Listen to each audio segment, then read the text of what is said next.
uma parte complicada. Só rocha. Bora, Jasneu.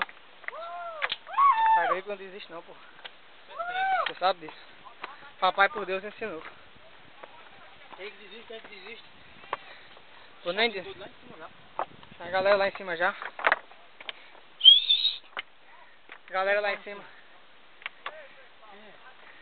É, Bruno? Galera lá em cima já. Só no descanso. E na água gelada. Chega lá.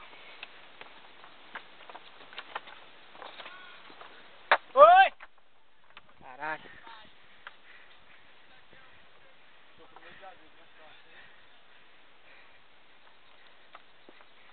O primeiro de agrícola, viu?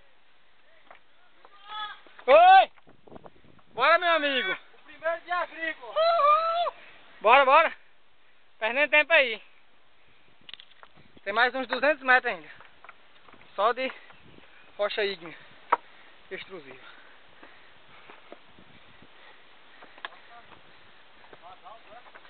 Só um pouquinho, tá gravando? Tá. Chuva nega! Mais alto, é? É. Como é, Getelba? Papai, eu vou conseguir, papai!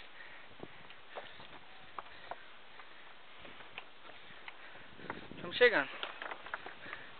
Chega um ponto que não dá mais pra subir. Um aluno da UFRN já morreu. Melhor não arriscar. Isso dá a pouco, viu? Dá pra... Não precisa não perder que rola. Beleza. Só subir devagarzinho, olhando onde você tá pisando. Batendo o cansaço.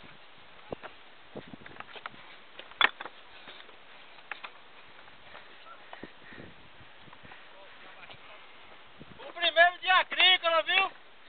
Ei, Lário! Olha, não significa nada. O negócio é chegar. É daqui pro Everest.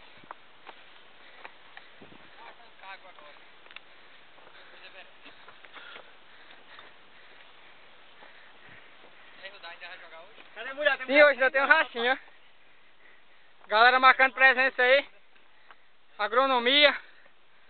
Zootecnia aí. Agrícola chegando agora. Agrícola chegando. Segura aí, Marcelo.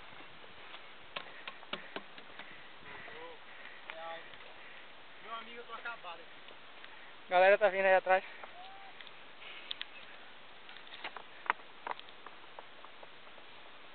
Meu amigo que vista. Lá eu chegando aí. Aí Vai, lá mano. as expectativas. Valeu, pau! Caralho, velho. Devagar, devagar.